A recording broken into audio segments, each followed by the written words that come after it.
എല്ലാവർക്കും D S കിച്ചണിലേക്ക് സ്വാഗതം. ഇന്ന് ഞാൻ വന്നിട്ടുള്ളത് കുറച്ച് കിച്ചൺ ടിപ്സുമായിട്ടാണ്. അത് എന്തൊക്കെയാണെന്ന് നോക്കാം.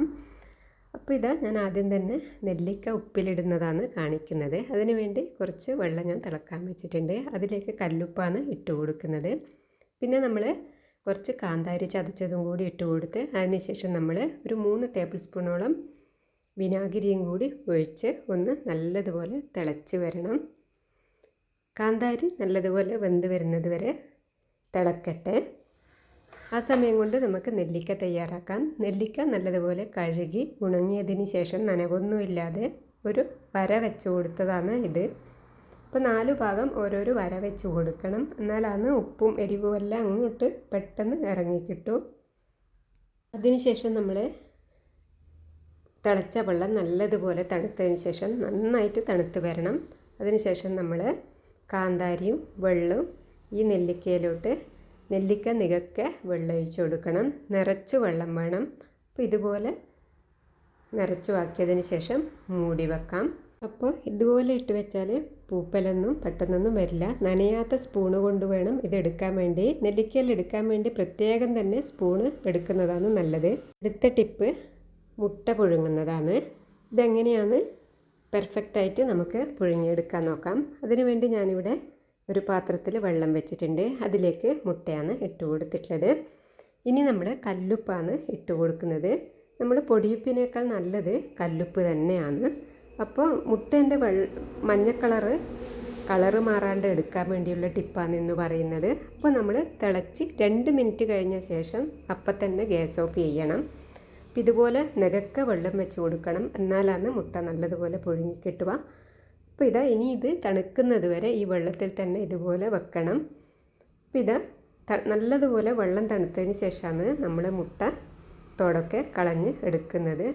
അപ്പോൾ ഇത് നന്നായിട്ട് തണുത്ത് വന്നിട്ടുണ്ട്. അപ്പോൾ ഇനി പൊട്ടിച്ച് നോക്കാം. ഇങ്ങനെയാകുമ്പോൾ പെട്ടെന്ന് തന്നെ തൊലിയെല്ലാം കളഞ്ഞെടുക്കാനും പറ്റും.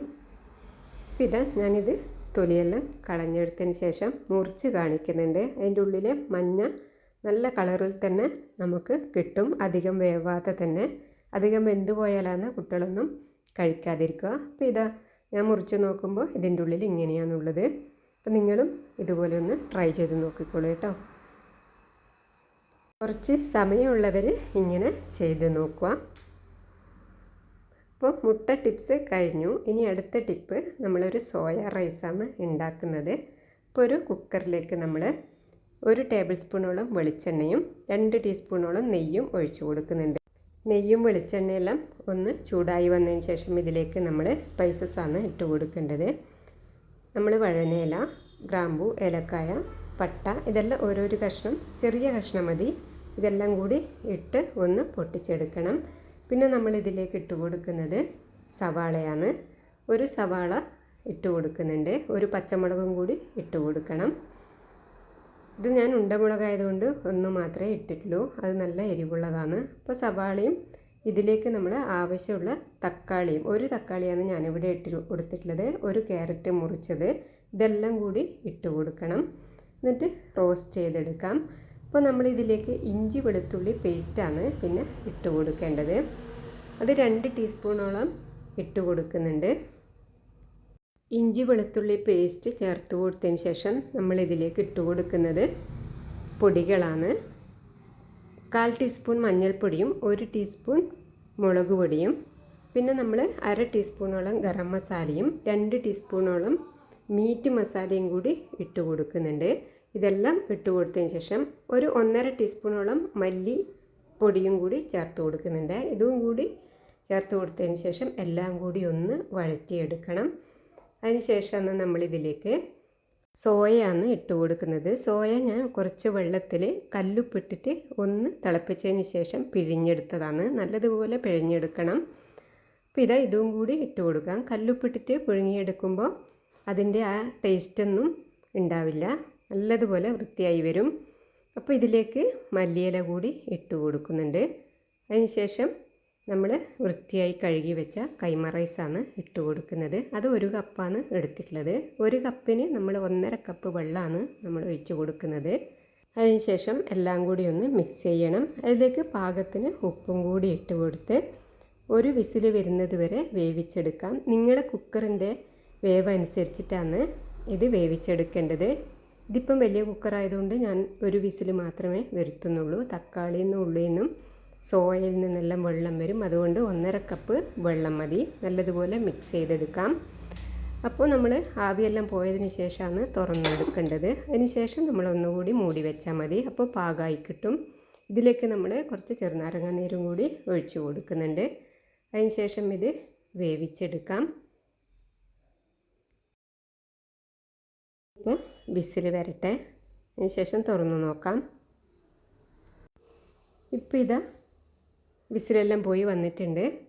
റൈസ് റെഡിയായി വന്നിട്ടുണ്ട്. ഇനിയിപ്പോൾ ഇതൊന്ന് മിക്സ് ചെയ്തതിന് ശേഷം ഒന്ന് മൂടി വെച്ചാൽ മതി. അപ്പോൾ അത് നല്ലൊരു പാകമായി വരും. ഇപ്പോൾ എളുപ്പത്തിൽ റെഡിയാക്കാൻ പറ്റുന്ന സോയ റൈസ് ഇവിടെ റെഡിയായിട്ടുണ്ട്. ഇനി അടുത്ത ടിപ്പ് ഒരു മീൻ പൊരിക്കുന്ന മസാല എങ്ങനെയാണ് ഉണ്ടാക്കുന്നതെന്നാണ്. ഇപ്പോൾ വീട്ടിൽ തന്നെ നല്ല ടേസ്റ്റി ആയിട്ട് മീൻ പൊരിക്കാം. അപ്പോൾ അതിൻ്റെ മസാലയാണ് നമ്മൾ കാണിക്കുന്നത്. കൂടുതൽ മസാലയൊന്നുമില്ല. നമ്മൾ ആദ്യം തന്നെ മുളക് പൊടിയാണ് ഇട്ട് കൊടുക്കുന്നത്. അതിലേക്ക് ഒരു 1/4 ടീസ്പൂണോളം മഞ്ഞൾപ്പൊടിയും ഇട്ട് കൊടുക്കുന്നുണ്ട്. അതും കൂടി ഇട്ട് കൊടുക്കാം. ഇനി ഇട്ട് കൊടുക്കേണ്ടതാണ് ഉലുവ പൊടിച്ചത്. ഇതാണ് ഇതിൻ്റെ ടേസ്റ്റ് കൂട്ടുന്നത്. ഇനി ഇതിലേക്ക് നമ്മൾ ഇട്ട് കൊടുക്കുന്നത് കുരുമുളക് പൊടിച്ചതാണ്. കുറച്ച് ചെറുനാരങ്ങ നീരും ഒരു 2 തണ്ട് കറിവേപ്പിലയും പാകത്തിന് ഉപ്പും കൂടി ഇട്ട് കൊടുത്ത് നന്നായി മിക്സ് ചെയ്തെടുക്കണം. അതിനുശേഷം ഒരു 10 മിനിറ്റോളം റെസ്റ്റ് ചെയ്യാൻ വെക്കാം.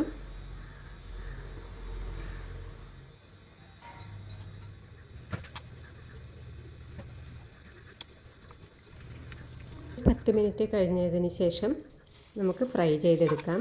അതിന് നമ്മളിങ്ങനെ വാഴയില വെച്ച് കൊടുത്താൽ കുറച്ച് എണ്ണ മാത്രമേ ആവശ്യമുള്ളൂ. ഇതാ ഇതുപോലെ വെച്ച് ഒന്ന് ഫ്രൈ ചെയ്തെടുക്കാം. നല്ല ടേസ്റ്റ് ആയിരിക്കും മീൻ പൊരിച്ചതിന്. അപ്പോൾ നിങ്ങളെല്ലാവരും ഒരു തവണ ഇതുപോലെ ട്രൈ ചെയ്ത് നോക്കിക്കോളൂ കേട്ടോ. അപ്പോൾ ഇതൊരു സിമ്പിളായിട്ടുള്ള മസാലയാണ്. നിങ്ങളെല്ലാവരും ഇത് ട്രൈ ചെയ്തോളൂ കേട്ടോ. ഇനി അടുത്ത ടിപ്പ് എന്താണെന്ന് നോക്കാം. ഇപ്പോൾ നമ്മൾ ഉണ്ടാക്കാൻ പോകുന്നത് ഒരു ചേന റോസ്റ്റാണ്. ഇതൊരു വെറൈറ്റി ചേന റോസ്റ്റാണ്. ഇതെങ്ങനെയാണ് ചെയ്തെടുക്കാൻ നോക്കാം. ഇതിനു വേണ്ടി ഞാനിവിടെ ഒരു ചെറിയ ചേന കഷ്ണമാണ് എടുത്തിട്ടുള്ളത്. ചേന ചുറിയാതെ എങ്ങനെ പാചകം ചെയ്യാമെന്ന് അതും പറയുന്നുണ്ട്.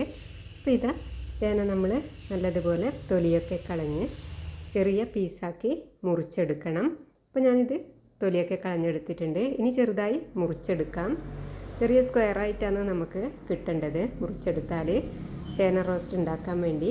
അപ്പോൾ നമ്മൾ ചേന ഇതുപോലെ മുറിച്ച് പുളിവെള്ളത്തിലാണ് ഇട്ട് വെക്കേണ്ടത്. പുളിവെള്ളത്തിൽ കഴുകിയെടുത്താൽ കഴിച്ചാൽ ചൊറിയൂല എന്നാണ് പറയുന്നത്. അപ്പോൾ ഇതുപോലെ ചെറുതാക്കി മുറിച്ചെടുക്കുന്നുണ്ട്.